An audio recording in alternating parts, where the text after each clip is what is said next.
Hello, कैसे हो आप लोग। मैं मनदीप गौतम टारगेट इंस्टीट्यूट कांदला के ऑफिशियल चैनल पर आप लोगों का हार्दिक स्वागत करता हूं। तो आज हम आपके लिए सेट नंबर 3 लेकर आए हुए हैं और ये सेट आपके एग्ज़ाम के लिए काफ़ी इम्पोर्टेंट रहने वाले हैं और हम आपको 50 सेट कराएंगे और आपको अधिकांशतः इन्हीं सेट्स में से क्वेश्चन मिलने की संभावना पूर्णतः होगी। तो चलते हैं अपने सेट्स को लेकर और आज का हमारा पहला क्वेश्चन है, भारत में मुद्रा करेंसी ब्रैकेट में की छपाई ब्लैंक के द्वारा की जाती है। तो भारत में मुद्रा की छपाई कौन करता है बच्चों? सेबी, फिक्की, भारतीय रिजर्व बैंक या इनमें से कोई नहीं। तो बच्चों जो भारत में करेंसी की छपाई की जाती है वो करता है RBI, Reserve Bank of India. तो Reserve Bank of India Bharat में 5 रुपये, 10 रुपये, 20 रुपये, 50 रुपये, 100 रुपये, 500 रुपये, 2000 रुपये इनकी छपाई करता है। तो बच्चों आरबीआई से 2-3 क्वेश्चन और अच्छे जो हैं वो पढ़ते हैं। जैसे आरबीआई के गवर्नर कौन है वर्तमान में, आरबीआई का मुख्यालय कहाँ पर है। तो गवर्नर कौन है बच्चों आरबीआई के वर्तमान में? शक्तिकांत। और यदि मुख्यालय की बात करें बच्चों तो मुख्यालय कहाँ पर है आरबीआई का? मुंबई। तो आपसे ये पूछा जा सकता है आरबीआई के बारे में, ये तो हुआ करेंसी के बारे में। यदि हम बात करते हैं सिक्कों के बारे में, भारत में सिक्के कौन बनाता है? तो सिक्के जो है ना भारत में भारत सरकार के अधीन होते हैं। सिक्के बनाती है भारत सरकार और जहां पर सिक्के बनते हैं ना बच्चों उस स्थान को बोलते हैं टकसाल। क्या बोलते हैं? टकसाल। तो कई बार एग्जाम में क्वेश्चन आता है कि भारत में कितने स्थानों पर सिक्के बनते हैं या भारत में कहां कहां पर टकसाल है। तो भारत में 4 स्थानों पर टकसाल है और 4 स्थान है बच्चों, याद करना, नोएडा, मुंबई, कोलकाता और कौन सा बच्चों? हैदराबाद। तो आगे चलते हैं हम अपने नेक्स्ट क्वेश्चन लेकर। क्वेश्चन नंबर 2 से बच्चे नोट करना इस चीज को। तो क्वेश्चन नंबर 2 में राजधानी पूछी गई है और मेरा मानना है कि सभी बच्चों को राजधानी जरूर याद करनी चाहिए, अक्सर पेपर में राजधानी आती है। तो भारत के सभी राज्यों की राजधानी कंप्लीट याद होनी चाहिए। तो क्वेश्चन है अरुणाचल प्रदेश राज्य की राजधानी है मणिपुर, ईटानगर, शिलोंग, इम्फाल। तो बच्चों क्या है? ईंटों का नगर कहा जाने वाला ईटानगर किसकी राजधानी है? अरुणाचल प्रदेश की राजधानी है। यदि हम बात करें शिलोंग, तो शिलोंग किसकी राजधानी है बच्चों? मेघालय। और बच्चों एक याद रखियो जो मणिपुर राज्य है, मणिपुर राज्य की राजधानी क्या है? इम्फाल। मणिपुर की राजधानी इम्फाल, अरुणाचल प्रदेश की राजधानी ईटानगर और मेघालय की राजधानी शिलोंग है बच्चों। तो आगे चलते हैं अपने नेक्स्ट क्वेश्चन लेकर, क्वेश्चन नंबर 3। और काफी अच्छा क्वेश्चन है बच्चों, अक्सर पेपर में आने वाला क्वेश्चन। तो ब्लैंक दे दिया गया, ने सती प्रथा के उन्मूलन में अभूतपूर्व योगदान दिया। तो ऐसा व्यक्ति कौन रहा जिसने सती प्रथा को समाप्त करने के लिए बहुत योगदान दिया है? तो व्यक्ति है राजा राम मोहन राय। राजा राम मोहन राय ने भारत में सती प्रथा के उन्मूलन के लिए बहुत महत्वपूर्ण योगदान दिया है और राजा राम मोहन राय के प्रयासों से ही 1829 में सती प्रथा का अंत हुआ था। बच्चों आपको ये सन भी याद रखना है, सती प्रथा का अंत का 1829। यदि बात करें 1829 में सती प्रथा जब उन्मूलित हुई, समाप्त हुई, उस टाइम पर गवर्नर जनरल कौन थे? तो कौन थे बच्चों? Lord William Bentinck. तो आपको इन 2-3 फैक्ट याद रखने हैं। सती प्रथा कब समाप्त हुई, गवर्नर जनरल कौन थे, किसने प्रयास किए? तो प्रयास करने वाले थे राजा राम मोहन राय। तो काफी अच्छा क्वेश्चन था बच्चों, क्वेश्चन नंबर 3। तो आगे चलते हैं अपने नेक्स्ट क्वेश्चन लेकर, क्वेश्चन नंबर 4। तो क्वेश्चन नंबर 4 काफी कंफ्यूज करने वाला क्वेश्चन। इंडियन सुपर लीग, जैसे हम इंडियन देखते हैं, लीग देखते हैं, तुरंत लगा देते हैं क्रिकेट, तो गलत हो गया बच्चों।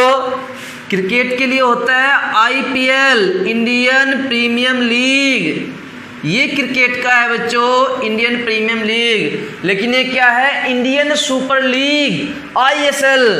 तो बच्चों ये किसका है? फुटबॉल का है। जब भी आप परीक्षा में बैठो तो काफी ध्यानपूर्वक क्वेश्चन पढ़कर ही उसका आंसर दो। तो इंडियन सुपर लीग फुटबॉल से है बच्चों, IPL Indian Premier League cricket से है। तो हम चलते हैं अब नेक्स्ट क्वेश्चन पर। समझ आया होगा क्वेश्चन 4। तो माउंट एवरेस्ट, क्वेश्चन नंबर 5 है हमारा। माउंट एवरेस्ट पर चढ़ने वाली भारत की प्रथम महिला थी। तो सभी बच्चों को पता होगा, मैक्सिमम बच्चों को पता होगा कि जो माउंट एवरेस्ट है, माउंट एवरेस्ट विश्व की सबसे ऊंची चोटी है। विश्व की सबसे ऊंची है माउंट एवरेस्ट। और बच्चों किस देश में पड़ती है ये माउंट एवरेस्ट? कई बार आपसे देश का नाम पूछ ले जाता है, तो इसका देश है बच्चों नेपाल। माउंट एवरेस्ट पड़ते नेपाल में, जो विश्व की सबसे ऊंची चोटी है। तो इस पर चढ़ने वाली प्रथम भारतीय थी बछेंद्री पाल। और बछेंद्री पाल ने 1984 में इसको फतेह किया था। 1984 में बछेंद्री पाल ने इसको फतेह किया था। यदि हम बात करते हैं PT उषा, सभी बच्चों को पता होगा PT उषा का संबंध किससे है? मतलब धावक से है। और कर्णम मल्लेश्वरी का संबंध किससे है? तो कर्णम मल्लेश्वरी संबंध है भारोत्तोलन से। और फातिमा बीबी, काफी आने वाला क्वेश्चन, फातिमा बीबी से। तो फातिमा बीबी सर्वोच्च न्यायालय सुप्रीम कोर्ट, सर्वोच्च न्यायालय सुप्रीम कोर्ट में प्रथम महिला, कोर्ट में प्रथम महिला न्यायाधीश। काफी आने वाला क्वेश्चन कि पहली महिला न्यायाधीश कौन थी जो सुप्रीम कोर्ट में न्यायाधीश बनी? वो थी फातिमा बीबी। तो काफी अच्छा क्वेश्चन था 5। और उसकी सारों के चारों ऑप्शन काफी इंपॉर्टेंट है, और चारों ऑप्शन के बारे में सही फैक्टर में पता होना चाहिए। तो आगे चलते हैं नेक्स्ट क्वेश्चन लेकर, क्वेश्चन नंबर 6। तो क्वेश्चन नंबर 6 में है बच्चों, भारत में आने वाली प्रथम ईसाई धर्म प्रचारक कौन थे?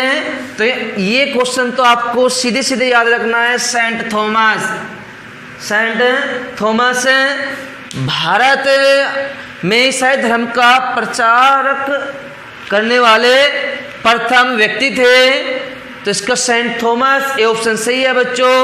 और आगे चलते हैं नेक्स्ट क्वेश्चन लेकर, क्वेश्चन नंबर 7 है हमारा। और क्वेश्चन नंबर 7 है, प्रदूषण नियंत्रण के लिए ओड इवन पॉलिसी प्रायोगिक तौर पर 1 जनवरी 2015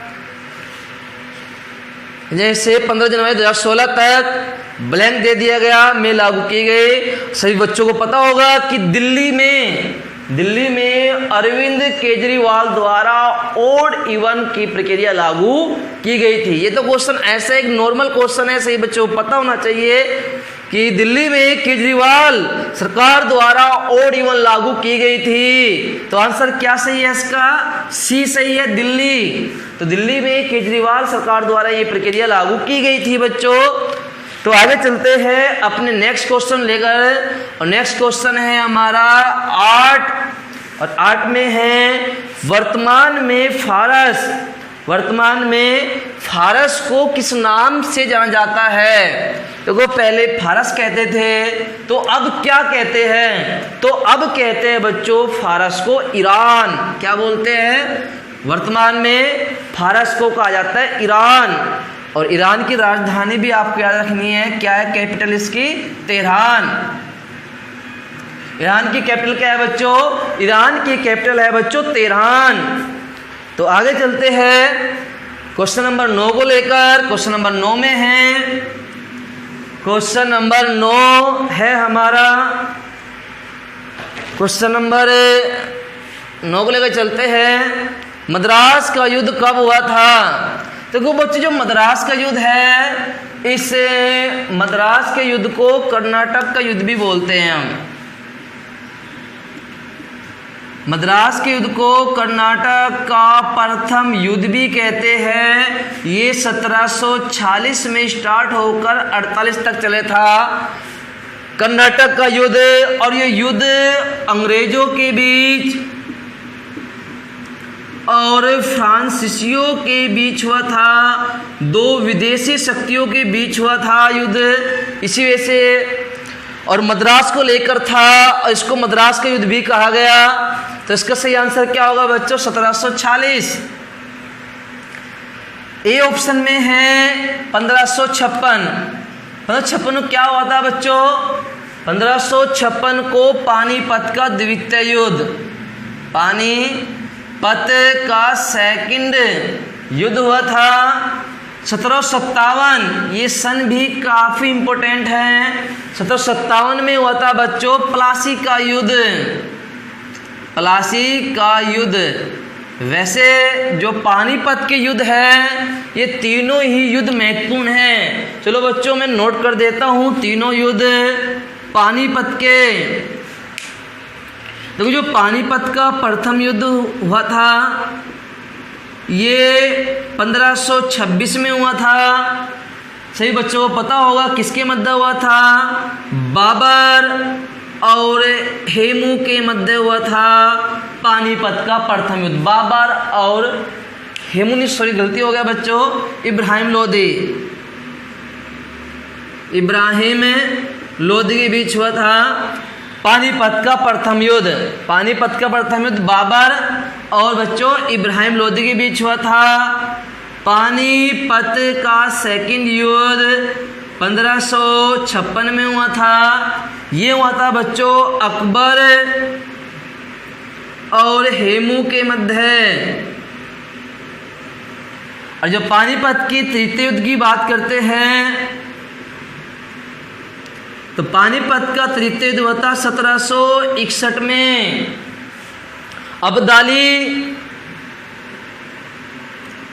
अब्दाली और मराठों के मध्य हुआ था। अहमद शाह अब्दाली और मराठों के मध्य हुआ था। तो बच्चों ये पानीपत के तीनों युद्ध काफ़ी इम्पोर्टेंट रहते हैं, नोट करना है आप लोगों ने। और हम चलते हैं अब अपन नेक्स्ट क्वेश्चन लेकर, क्वेश्चन नंबर 10।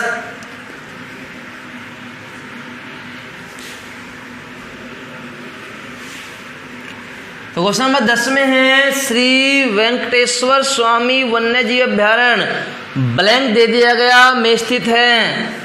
मतलब एक अभ्यारण्य दिया गया है और उसका राज्य पूछा गया है कि अभ्यारण्य किस राज्य में स्थित है। तो वेंकटेश्वर स्वामी वन्यजीव अभ्यारण्य बच्चों आंध्र प्रदेश राज्य में है, भारत के आंध्र प्रदेश राज्य में है श्री वेंकटेश्वर स्वामी वन्यजीव अभ्यारण्य। और हमें आंध्र प्रदेश की कैपिटल भी अवश्य याद होनी चाहिए बच्चों, अमरावती। क्या है? अमरावती है आंध्र प्रदेश की कैपिटल। तो आगे चलते हैं अपने नेक्स्ट क्वेश्चन लेकर, क्वेश्चन नंबर 11 बच्चों। क्वेश्चन नंबर 11 में क्या है? भारतीय योजना आयोग का गठन ब्लैंक दे दिया गया में हुआ था। तो जो योजना आयोग है वर्तमान में इसको क्या कहा जाता है? नीति आयोग। क्या बोलते हैं बच्चों? नीति आयोग। जो योजना आयोग है इसका नाम क्या कर दिया गया? नीति आयोग कर दिया गया। और ये कब किया गया? हमें याद होना चाहिए 1 जनवरी 2015 को योजना आयोग से नीति आयोग हो गया था। चलो हम पढ़ते योजना आयोग के बारे में ही। योजना आयोग का गठन कब किया गया? तो बच्चों 15 मार्च 1950 को योजना आयोग का गठन किया गया। और योजना आयोग के कई बार अध्यक्ष आते हैं, तो कौन बनते हैं अध्यक्ष? तो बच्चों बनते हैं भारत के प्रधानमंत्री। योजना आयोग के जो अध्यक्ष बनते हैं भारत के प्रधानमंत्री बनते हैं।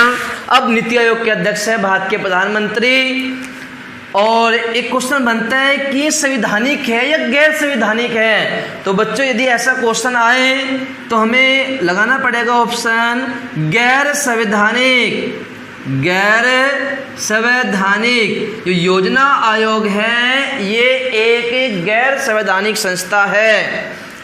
इसके अध्यक्ष प्रधानमंत्री होते हैं। अब इसके अध्यक्ष भी भारत के प्रधानमंत्री होते हैं। चलो बच्चों एक चीज़ और नोट कर लेते हैं, नीति आयोग की फुल फॉर्म आ सकती है किसी न किसी एग्जाम में। तो नीति आयोग की फुल फॉर्म होती है national institution for transforming India.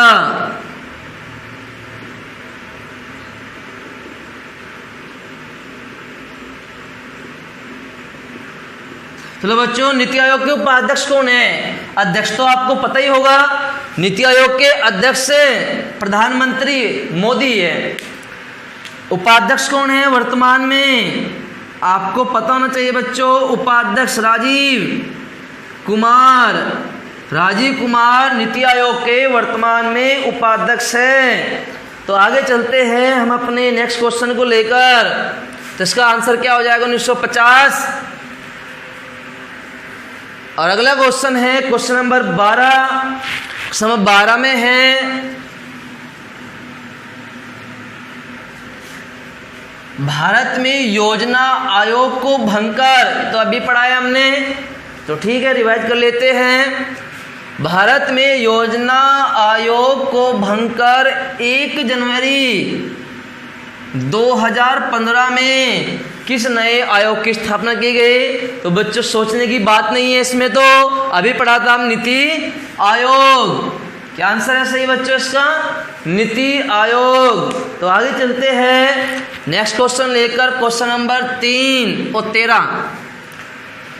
Question number 13, Shri Atal Bihari Vajpayee तथा मदन मोहन मालवीय को 2015 में सर्वोच्च नागरिक सम्मान ब्लैंक दे दिया गया, प्रदान किया गया। से बच्चों पता होगा कि इनको भारत का सबसे बड़ा सम्मान दिया गया, सबसे बड़ा सम्मान दिया गया। और वो कौन सा है? भारत रत्न। इन व्यक्ति को अटल बिहारी वाजपेयी, मदन मोहन मालवीय को 2015 में भारत का सर्वोच्च सम्मान भारत रत्न दिया गया। तो आप ऑप्शन सही होगा बच्चों, ऑप्शन ए, पहला ऑप्शन सही है। इनको भारत रत्न दिया गया 2015 में। और नेक्स्ट क्वेश्चन है हमारा क्वेश्चन नंबर 14, मेजर ध्यानचंद राष्ट्रीय स्टेडियम। सही बच्चों को नॉर्मली पता होगा ये कहाँ पर स्थित है बच्चों? दिल्ली में स्थित है। मेजर ध्यानचंद राष्ट्रीय स्टेडियम कहाँ स्थित है बच्चों? ये दिल्ली में स्थित है। नॉर्मल क्वेश्चन है, सही बच्चों को याद होना चाहिए। और लास्ट क्वेश्चन है क्वेश्चन नंबर 15 जीकेगा। और ये भी एक नॉर्मल क्वेश्चन है, सही बच्चों को पता होना चाहिए कि निम्न में से कौन सा समाचार पत्र भारत का एक प्रमुख अंग्रेजी समाचार पत्र है? तो हम समाचार पत्र पढ़ते रहते हैं, तो हमें देखना है किस समाचार पत्र की जो भाषा है वो अंग्रेजी है। आज तक तो समाचार पत्र ही नहीं है, तो न्यूज़ चैनल है सारा समय, ये भी हिंदी में है। दैनिक भास्कर हिंदी में है। टाइम्स ऑफ इंडिया, जो टाइम्स ऑफ इंडिया समाचार पत्र है, ये पता होगा से बच्चों को कि अंग्रेजी में आता है। इसमें आता है बच्चों अंग्रेजी में। तो ये थी हमारी जीके क्लास और नेक्स्ट लेकर चलेंगे हम अपनी जीएस की क्लास।